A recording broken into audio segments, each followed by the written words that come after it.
முன்னொரு காலத்துல ஒரு நாட்டை ஒரு மன்னர் ஒருத்தர் ஆண்டுகிட்டு வந்தாரு. எந்த ஒரு குறையுமே கிடையாது. எல்லா மக்களுமே ரொம்ப மகிழ்ச்சியா வாழ்ந்துகிட்டு வந்தாங்க. அந்த மன்னருமே நாட்டை ரொம்ப சீரு சிறப்பமா ஆண்டுகிட்டு வந்தாரு. அவருக்கு திடீர்னு ஒரு மனக்குறை ஏற்பட்டுருச்சு. அது யாருக்கிட்ட சொல்றதுன்னு தெரியல. ரொம்ப புலம்பிக்கிட்டே இருந்தாரு. அதுக்கப்புறம் அவருடைய அமைச்சர் அந்த ஊர்ல இருக்கிற ஒரு ஜென் குரு கிட்ட கூட்டிட்டு போனாரு. அவர்கிட்ட போயிட்டு மன்னர் நல்லபடியா பேசினாரு, மனம் விட்டு பேசினாரு. அவர் பேசின உடனே அவருக்குள்ள இருக்கிற எல்லா குழப்பங்களும் தீர்ந்துடுச்சு. ரொம்ப தெளிவான ஒரு மனிதரா அங்கிருந்து வெளியில வந்தாரு. இப்போ இந்த மன்னருக்கு ஒரு ஆசை, எப்படியாவது இந்த ஜென் துறவியை நம்ம அரண்மனைக்கு கூட்டிட்டு வரணும், கூட்டிட்டு வந்து ஒரு சில நாட்கள் தங்க வச்சு உபசரிச்சு அனுப்பணும் அப்படின்னு சொல்லிட்டு ரொம்ப ஆசைப்படுறாரு. அதையுமே ஜென் குரு கிட்ட சொல்றாரு. ஆனா அந்த சமயத்துல ஜென் குருவால வர முடியல. சரிங்க மன்னா, நீங்க வந்து இப்ப கிளம்புங்க, என்னால் முடிஞ்ச போது நான் வரேன் அப்படின்னு சொல்லிட்டு அனுப்பி விட்டுறாரு. இப்போ இந்த மன்னர் அந்த அரண்மனையை நல்லபடியாக ஏற்பாடு பண்றாரு. எப்படியாவது சென்குருவை கூட்டிட்டு வரணும், இங்க தங்க வைக்கணும் அப்படிங்கிற ஒரு ஆசையில அந்த நகரத்தவே கோலாகலமா ரெடி பண்ணிக்கிட்டு இருக்கிறாரு. இப்போ ஜென்குரு கிட்ட இருந்து ஒரு தகவல் வருது. இந்த மாதிரி நாளைக்கு ஜென்குரு அரண்மனைக்கு வருவாரு, வந்து ஒரு சில நாட்கள் தங்கிட்டு அப்புறம் போவாரு அப்படின்னு சொல்லிட்டு ஒரு தகவல் வருது. இதை கேட்ட உடனே மன்னருக்கு பெரிய ஆனந்தம். சரி, ஒரு வழியா நம்ம நினைச்சது நடக்க போகுது அப்படின்னு சொல்லிட்டு அந்த அரண்மனையை ரொம்ப கோலாகலமா தயார் பண்றாரு. அடுத்த நாள் காலையில ஜென்குரு எந்த ஒரு சலனமுமே இல்லாம ரொம்ப அமைதியா சாதாரண ஒரு மனிதர் மாதிரி அந்த இடத்துக்கு வராரு. வந்துட்டு மன்னரை சந்திக்கிறாரு. சந்திச்சு கொஞ்ச நேரம் பேசிக்கிட்டு இருக்காங்க. அதுக்கப்புறம் அவருக்கு வந்து விருந்தெல்லாம் வைக்கிறாங்க. எல்லாம் முடிச்சுட்டு கொஞ்ச நேரம் உட்காந்து பேசிக்கிட்டு இருக்காங்க. அப்படி பேசிக்கிட்டு இருக்கும்போது அந்த ஜென் துறவி இந்த மன்னர்கிட்ட, மன்னா, உங்களுடைய விடுதியில நான் ஒரு சில நாட்கள் தங்கிட்டு போலாம் தான் வந்திருக்கேன். அநேகமாக ஒரு 5 நாள் கழிச்சு அப்புறமா நம்ம கிளம்பி போயிடுவேன் அப்படின்னு சொல்லிட்டு சொல்றாரு. இதை கேட்ட உடனே மன்னருக்கு மனம் ரொம்ப சங்கடமா போயிடுச்சு. ஐயா, இது வந்து விடுதி கிடையாதுங்க, இது வந்து என்னுடைய அரண்மனை. உங்களுக்காக எவ்வளோ கோலாகலமாக நான் ரெடி பண்ணியிருக்கேன். ஆனால் நீங்கள் இதை வந்து விடுதின்னு சொல்லிட்டீங்களே, எனக்கு ரொம்ப சங்கடமா இருக்குதுங்க அப்படின்னு சொல்லிட்டு மன்னர் சொல்றாரு. இதை கேட்ட உடனே துறவி சொல்றாரு, இங்கே பாருங்க மன்னா, நான் வந்து உங்களை சங்கடப்படுத்தணும் அப்படிங்கிறதுக்காக அந்த வார்த்தையை சொல்லலை. எனக்கு தெரிஞ்ச விஷயத்த நான் சொன்னேன்.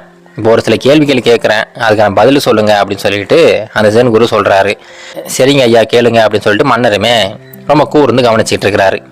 இப்போ அந்த சென் துறவி சொல்றாரு, இங்க பாருங்க மன்னா, இப்போ நீங்க இந்த அரண்மனையில வாழ்ந்துகிட்டு இருக்கீங்க. இதுக்கு முன்னாடி யார் இருந்தது அப்படின்னு கேட்குறாரு. அதுக்கு அந்த மன்னர் சொல்றாரு, ஐயா, இதுக்கு முன்னாடி என்னுடைய அப்பா வாழ்ந்துகிட்டு இருந்தாரு. அப்போ அதுக்கு முன்னாடி யார் வாழ்ந்தது அப்படின்னு சொல்லிட்டு சென் துறவி கேட்குறாரு. அதுக்கு மன்னர் சொல்றாரு, ஐயா, அதுக்கு முன்னாடி என்னுடைய பாட்டனார் இருந்தாரு, அதுக்கு முன்னாடி என்னுடைய பாட்டனாரோட அப்பா இருந்தாரு. இந்த மாதிரி என்னுடைய பரம்பரை ஃபுல்லா அப்படியே வாழ்ந்துகிட்டு வந்தோம் அப்படின்னு சொல்லிட்டு சொல்றாரு. சரிங்க மன்னா, இப்போ நாளைக்கே உங்களுக்கு ஏதாவது ஆயிடுது, எப்படியும் எல்லா மக்களுமே வயது முதிர்ந்து இறக்க தான் போறாங்க. அந்த மாதிரி சூழ்நிலையில உங்களுக்கு அடுத்து இந்த அரண்மனையில யார் இருப்பாங்க? அதுக்கு மன்னர் சொல்றாரு, ஐயா, எனக்கு அப்புறம் என்னுடைய வாரிசு இருக்கான், என்னுடைய பையன் இருக்கான், அவன் தான் வந்து இந்த அரண்மனையில வாழ்ந்துகிட்டு இருப்பான் அப்படின்னு சொல்லிட்டு சொல்றாரு. சரி, அதுக்கப்புறம் யார் இருப்பாங்க? ஐயா, அதுக்கப்புறம் என்னுடைய பேரன் இருப்பான், அதுக்கப்புறம் என் பேரனோட பையன், அந்த மாதிரி இது கண்டினியூஸா என்னுடைய பரம்பரையில் இருக்கிற எல்லாருமே இந்த அரண்மனையில் தான் வாழ்ந்துகிட்டு இருக்காங்க அப்படின்னு சொல்லிட்டு சொல்றாரு. இப்போ அந்த சென் துறவி சொல்றாரு, இங்க பாருங்க மன்னா, இப்போ நான் சொன்னது சரியாயிடுச்சு பார்த்தீங்களா? நீங்கள் இப்போ கொஞ்சம் காலம் இங்கே வாழ்ந்துக்கிட்டு இருப்பீங்க, அதுக்கப்புறம் நீங்களுமே மேல் லோகத்துக்கு போயிடுவீங்க. இதுக்கு முன்னாடி உங்களுடைய அப்பா இருந்தார், உங்களுடைய பாட்டனார் இருந்தார், இந்த மாதிரி பல பேர் இந்த அரண்மனையில் வாழ்ந்துக்கிட்டு இருந்திருக்காங்க. எல்லாமே கொஞ்சம் காலம் வாழ்ந்துருக்காங்க, அதுக்கப்புறம் மறுபடியும் கிளம்பி மேல் லோகத்துக்கு போயிட்டாங்க. இதுக்கப்புறம் வருங்கால சந்ததியுமே கொஞ்சம் காலம் இங்கே வாழ்வாங்க, அதுக்கப்புறம் அவங்களுமே கிளம்பி போயிடுவாங்க. இந்த மாதிரி நிரந்தரமாக இல்லாத ஒரு இடத்துல, அதாவது ஒரு மனிதர் ஒரு இடத்துக்கு வந்து போயிட்டு இருக்காங்க அப்படின்னா அந்த இடத்த என்ன சொல்லுவாங்க? அதனால தான் நான் அந்த இடத்த விடுதின்னு சொன்னேன், மற்றபடி உங்களை சங்கடப்படுத்தணும் அப்படிங்கிறதுக்காக நான் சொல்ல கிடையாது அப்படின்னு சொல்லிட்டு அந்த ஜென் துறவி சொல்றாரு. இதை கேட்ட உடனே மன்னருக்கு ஒன்றுமே பேச முடியல, ரொம்ப வாயடைச்சு போயிட்டாரு. சென் துறவி இந்த மாதிரி ஒரு வாதத்தை வைப்பாருன்னு சொல்லிட்டு எதிர்பார்க்கவே இல்லை. ஆனால் அவர் சொன்னது 100% சரி அப்படிங்கிறத ஒத்துக்கிட்டாரு. அதுக்கப்புறம் மன்னர், ஐயா, தயவு செஞ்சு என்னை மன்னிச்சிடுங்க, நீங்கள் சொன்ன அந்த வார்த்தைக்கு உண்மையான அர்த்தம் என்ன அப்படின்னு சொல்லிட்டு தெரியாமல் நான் ஏதோ பேசிட்டேன், தயவு செஞ்சு என்னை மன்னிச்சிடுங்க, நீங்கள் எப்பவும் போல் இந்த விடுதியிலே தங்குங்க அப்படின்னு சொல்லிட்டு அந்த மன்னருமே அந்த அரண்மனையை ஒரு விடுதி அப்படின்னு சொல்லிட்டு ஒத்துக்கிட்டாரு. அந்த அரண்மனையில் அந்த ஜென் துறவி சொன்ன மாதிரியே ஒரு 4-5 நாள் தங்கிட்டு இருக்காரு.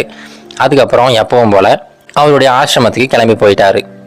ஆனால் அவர் சொன்ன அந்த வார்த்தைகளோட தாக்கம் மன்னரோட மனசில் ஆழ்ந்து பதிஞ்சிடுச்சு. அன்னையிலிருந்து மன்னர்கிட்ட நல்ல மாற்றங்கள் தெரியுது. இதுக்கு முன்னாடி இந்த இடம் ஃபுல்லாக எனக்கு தான் சொந்தம், இந்த நாடே எனக்கு தான் சொந்தம் அப்படிங்கிற மாதிரி ஒரு விதமான எண்ணம் மன்னரோட மனசில் இருந்துக்கிட்டே இருக்கும். ஆனால் எப்போ அந்த செந்துறவி அந்த வார்த்தைகளை சொன்னாரோ அன்னையிலிருந்து இந்த உலகத்தில் எதுவுமே அவங்க நிரந்தரம் கிடையாது அப்படிங்கிறத புரிஞ்சுக்கிட்டாரு. அன்னையிலிருந்து இந்த பொருட்களுக்கு சொந்தம் கொண்டாடுற அந்த விஷயத்தை விட்டுட்டாரு. ரொம்ப ஒரு அமைதியான ஒரு மனிதராக அந்த மன்னர் மாறிட்டாரு. இது போல தாங்க நம்மளுடைய வாழ்க்கையிலையும் பார்த்தீங்கன்னா ஒவ்வொரு நாளும் பல இடங்களில் நிறைய சண்டைகள் நடந்துக்கிட்டு தான் இருக்குது, நிறைய பிரச்சனைகள் நடந்துக்கிட்டு தான் இருக்குது.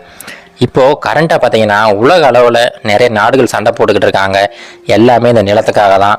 ஆனால் இதுக்கு முன்னாடி ஒரு 500 வருஷத்துக்கு பின்னாடி போய் பாருங்கள், அப்போது அந்த இடத்துல வேற யாரோ வாழ்ந்துக்கிட்டு இருந்திருப்பாங்க.